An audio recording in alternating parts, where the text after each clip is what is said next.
மாற்று அரசியலை இந்த மண்ணில் விதைத்து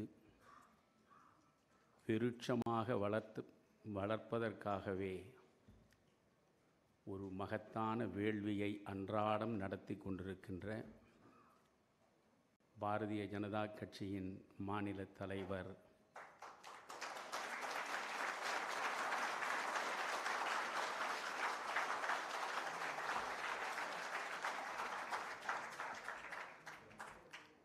திரு அண்ணாமலை அவர்கள் உள்ளிட்ட இந்த அவையை நான் வணங்கி மகிழ்கிறேன். நான் இப்பொழுது பேசத் தொடங்குகிற பொழுது மணி 4:05. மிகச்சரியாக 4:25 நான் என் உரையை முடித்து விடுவேன். நண்பர்களே, அப்ரிகேஷன் ஆஃப் ஆர்டிக்கல் 370 அதை பற்றி நம்முடைய பாண்டே அவர்கள் அழகாக விளக்கினார். அதை பற்றி மாலன் அவர்களும் நண்பர் KS ராதாகிருஷ்ணன் அவர்களும் விரிவாக விளக்குவார்கள். இந்த அப்ரிகேஷன் ஆஃப் ஆர்டிக்கல் 370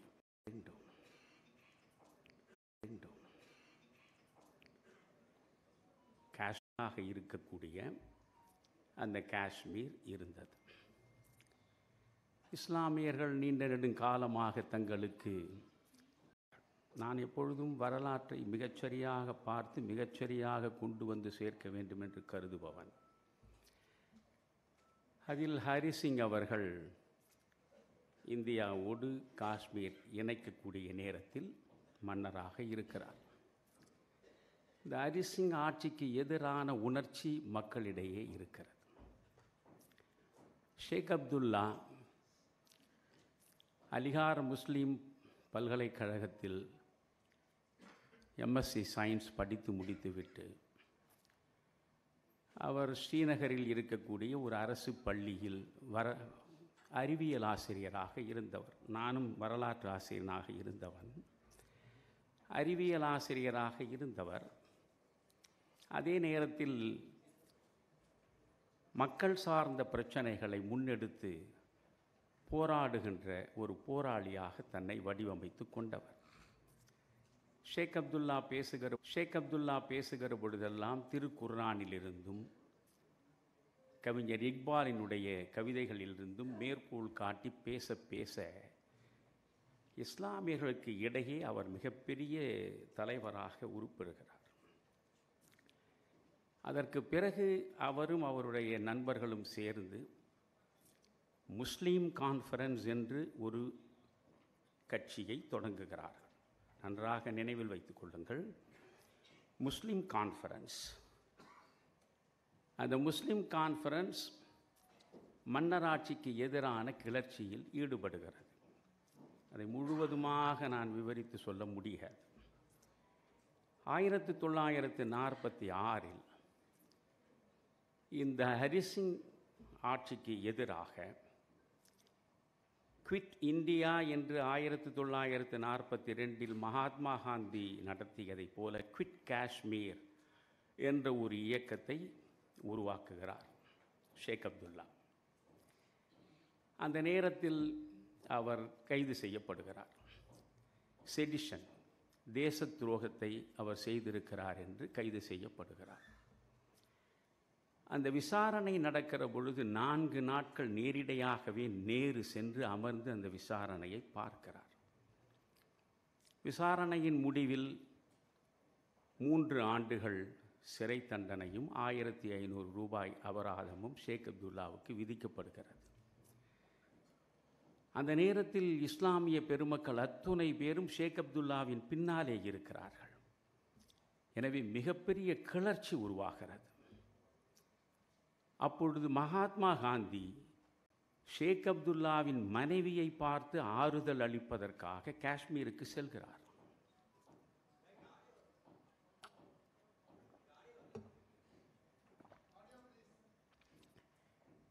சென்ற பொழுது நீங்கள் வரலாற்றில் மக்களுடைய மனோபாவத்தை புரிந்து கொள்ள வேண்டும் என்பதற்காக சொல்கிறேன். இந்த 20 நிமிடம் என்பது டிப் ஆஃப் தி ஐஸ்பர்க் தான், ஒன்றும் பெரிதாக பேசிவிட முடியாது. ஆனால் இயன்றவரை சொல்கிறேன். மகாத்மா காந்தி காஷ்மீருக்கு சென்று அந்த மண்ணுக்குள்ளே அடியெடுத்து வைத்த பொழுது அத்தனை இஸ்லாமிய பெருமக்களும் காந்தியை அப்படி வரவேற்றார்கள். காந்தி சொன்னார், நான் ஆட்சியில் இருக்கும் ஹரிசிங்கை பார்க்க வரவில்லை, ஷேக் அப்துல்லாவின் மனைவியை பார்த்து ஆறுதல் வழங்க வந்திருக்கிறேன் என்றார். நான் இப்பொழுது சொல்வது, காஷ்மீரில் இருக்கக்கூடிய இஸ்லாமியர்கள் ஷேக் அப்துல்லாவின் பின்னாலே இருந்தார்கள். நாடு பிரிவினையாகிற பொழுது எங்கெல்லாம் இஸ்லாமியர்கள் பெரும்பான்மையாக இருக்கிறார்களோ அந்தந்த பகுதிகள் பாகிஸ்தானுக்கு சென்று சேர வேண்டும் என்பது ஒப்பந்தம். ஜின்னா என்ன நினைக்கிறார்? இயல்பாகவே பெரும்பான்மை முஸ்லீம்கள் இருக்கக்கூடிய காஷ்மீர் பாகிஸ்தானின் ஒரு பகுதியாக வந்து சேரும் என்று திடமாக நம்புகிறார். ஆனால் அவருடைய நம்பிக்கை நிறைவேறாமல் போனதற்கு முழு முதற் காரணம் ஷேக் அப்துல்லா என்பதை நாம் நினைவில் வைத்துக்கொள்ள வேண்டும். ஜின்னா ஷேக் அப்துல்லாவோடு பேசுகிறார். நீங்கள் தயவு செய்து காஷ்மீரை பாகிஸ்தானோடு சேர்த்து விடுங்கள், உங்களுக்கு உரிய எல்லா மரியாதைகளும் வழங்கப்படும் என்கிறார். அப்பொழுது ஷேக் அப்துல்லா சொன்ன வாசகம்தான் அற்புதமானது. I have a religion in common with Jinnah, but a dream in common with Nehru. Our dream is democracy and secularism. மதம் சார்ந்து ஜின்னாவின் பக்கத்தில் நான் இருக்கலாம், ஆனால் மதச்சார்பின்மை, ஜனநாயகம் என்ற இரண்டு மாபெரும் லட்சியங்களை நானும் நேருவும் கனவாக கொண்டிருப்பதனால் நான் நேருவின் பக்கத்தில் தான் நிற்பேன் என்றார். எனவே அந்த சூழலில் காஷ்மீர் பாகிஸ்தானில் போய் சேராமல் தடுத்த ஒரு மனிதன் ஷேக் அப்துல்லா. அதை நாம் நன்றியோடு நினைந்து பார்க்க வேண்டும். அந்த ஷேக் அப்துல்லா ஜவஹர்லால் நேருவுக்கு நெருக்கமாக இருந்தார். அதை பற்றியெல்லாம் பல்வேறு முறையில் விமர்சிப்பார்கள், நான் அங்கெல்லாம் செல்ல விரும்பவில்லை. ஆனால் ஷேக் அப்துல்லா நேருவின் அன்புக்கு கட்டுப்பட்டவராக இருந்தார். அந்த நிலையில் பிறகு இப்பொழுது நாடு விடுதலை பெற்றது. அதற்கு பிறகு இணைப்பு சட்டம், அவற்றையெல்லாம் விரிவாக ஒவ்வொன்றாக சொன்னால்தான் அது வரலாறு சரியாக இருக்கும். ஆனால் சொல்வதற்கு இடமில்லை, வாய்ப்பும் இல்லை. ஹரிசிங் கையெழுத்து போட்டு விடுகிறார். காஷ்மீர் இந்தியாவோடு ஒன்றிணைந்த பகுதியாக மாறுகிறது. ஆனால் பிரித்தாளுவதையே தன்னுடைய அரசியல் வாழ்வு முறையாக வைத்திருந்த வெள்ளைக்காரர்கள், அவருடைய பிரதிநிதியாக உட்கார்ந்து கொண்டிருந்த லார்ட் மவுண்ட் பேட்டன் மிகவும் கடுமையாக அவர் ஹரிசிங்கை வற்புறுத்துகிறார். நீங்கள் பாகிஸ்தானோடு தான் சேர வேண்டும், பாகிஸ்தானோடு சேருவது தான் உங்களுக்கு சரியாக இருக்கும் என்றெல்லாம் சொல்கிறார். ஆனால் அந்த நேரத்தில் ஷேக் அப்துல்லாவினுடைய ஆதரவு வட்டம் முழுவதும் இஸ்லாமியர்களாக இருக்கிற பொழுது அதை மீறி எதையும் செய்ய முடியவில்லை. ஒன்று, ஹரிசிங்குக்கே ஒரு சுயநலம் இருந்தது. ஒப்பந்தத்தின்படி ஒன்று பாகிஸ்தானோடு சேரலாம் அல்லது இந்தியாவோடு இணையலாம், தனியாக இருக்க முடியாது. நீங்கள் ஹைதராபாத் சமஸ்தானம், ஜூனாகாத் சமஸ்தானம், காஷ்மீர் சமஸ்தானம் என்றே வைத்துக் கொள்ளுங்கள். இந்த மூன்றில் மற்ற இரண்டும் பிரச்சனை இல்லை. ஹைதராபாத் சமஸ்தானத்தில் பெரும்பான்மை இந்துக்கள், ஜூனாகாத்தில் இஸ்லாம் மன்னரே தவிர, ஆனால் மக்கள் பெரும்பான்மை இந்துக்கள். அதனால் அவர் ஓடினார். அந்த இரண்டும் இணைவதில் தடையில்லை. ஆனால் காஷ்மீரை பொறுத்தவரையில் பெரும்பான்மை இஸ்லாமியர்களாக இருக்கிறார்கள். அவர்கள் நம்மோடு சேர வேண்டும் என்கிற பொழுது அந்த இஸ்லாம் மக்களினுடைய மரியாதைக்குரிய மனிதனாக இருந்த ஷேக் அப்துல்லாவினுடைய ஆதரவு மிக முக்கியமாக இருந்தது. அந்த ஆதரவை நேரு பெற்றுக் கொடுத்தார். எங்கே தவறு நடந்தது? 1947 இந்த தேசம் விடுதலை பெற்ற பிறகு இடைக்கால அரசு ஷேக் அப்துல்லா ஏற்கிறார்.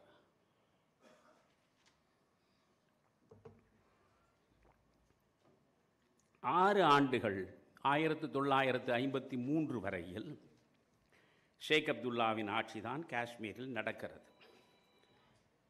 6 ஆண்டுகளுக்கு பிறகு ஷேக் அப்துல்லாவினுடைய ஆட்சி ஏன் கவிழ்க்கப்பட்டது? ஷேக் அப்துல்லா நேருதான்.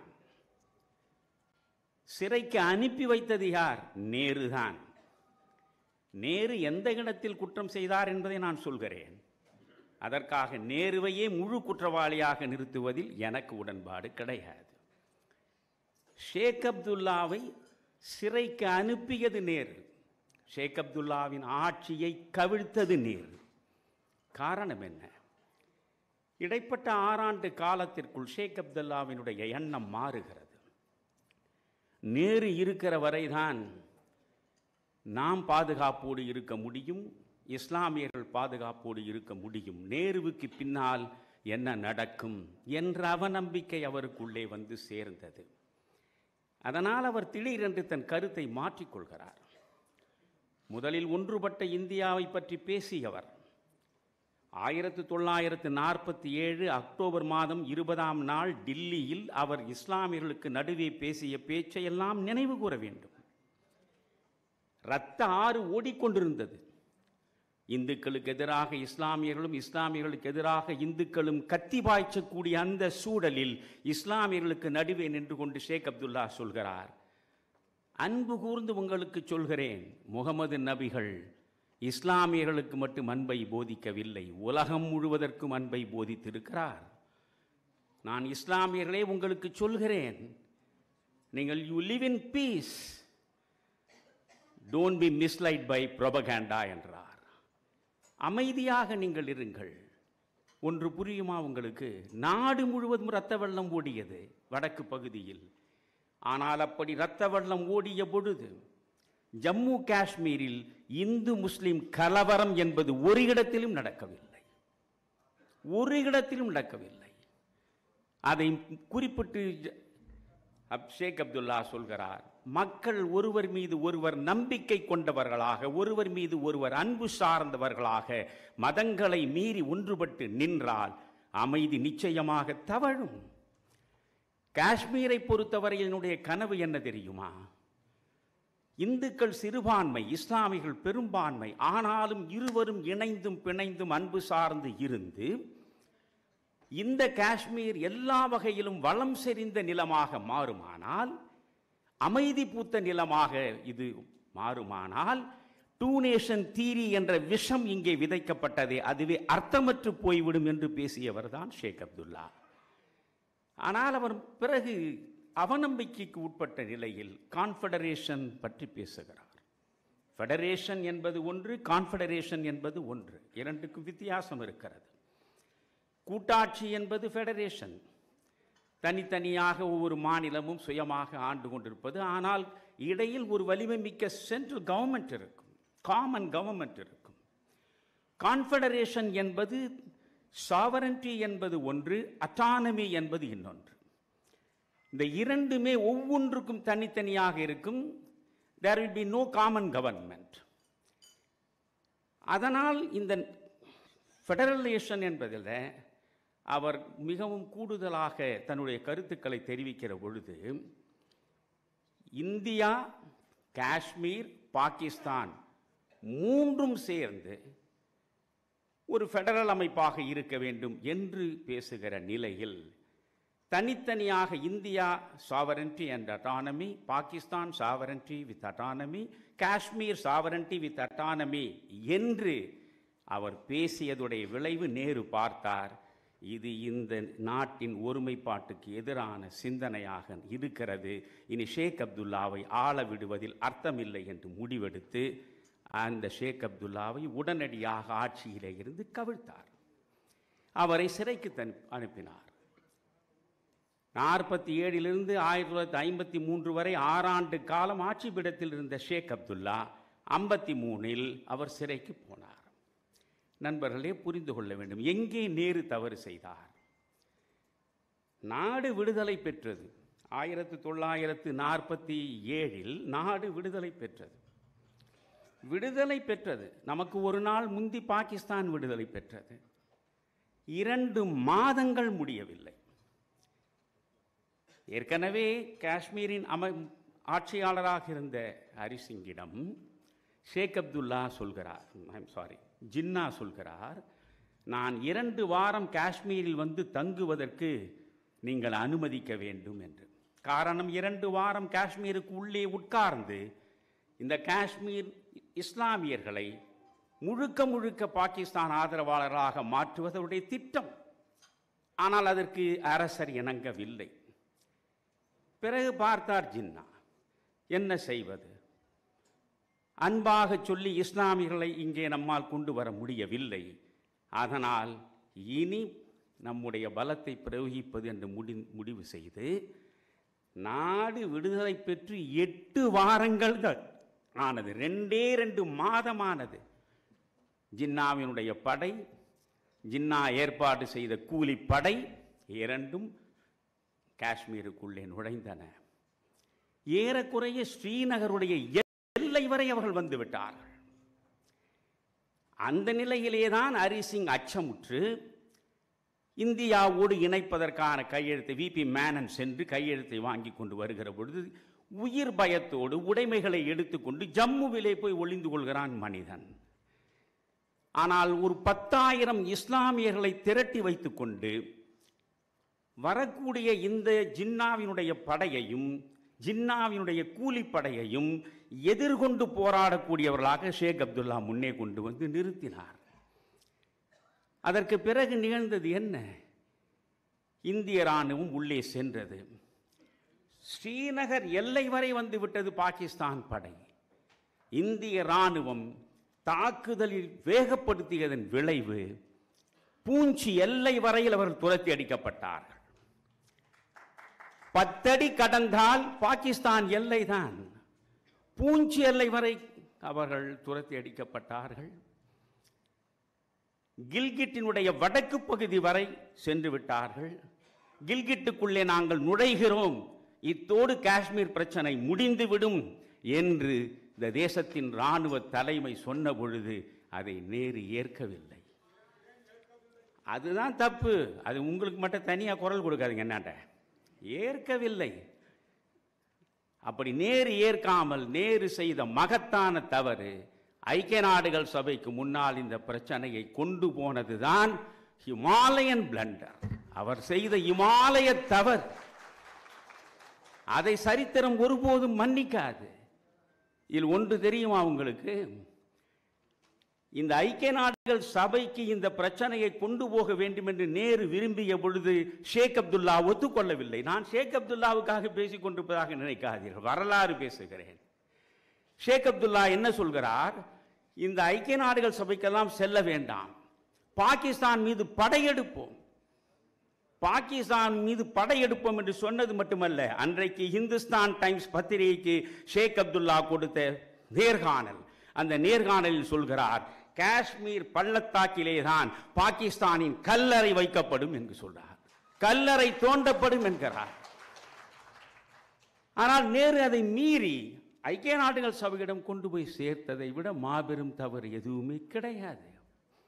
எனவே இவற்றையெல்லாம் திரும்ப திரும்ப பேசிக்கொண்டே இருப்பதில் முழு விவரத்தையும் நான் சொல்வது என்றால் 3 மணி நேரம் நான் நிச்சயம் சொல்ல முடியும். அப்பொழுதுதான் உங்களுக்கு உண்மையான வரலாறு தெரியும், ஏன் காஷ்மீர் இவ்வளவு பிரச்சனைக்குரியதாக மாறியது என்று.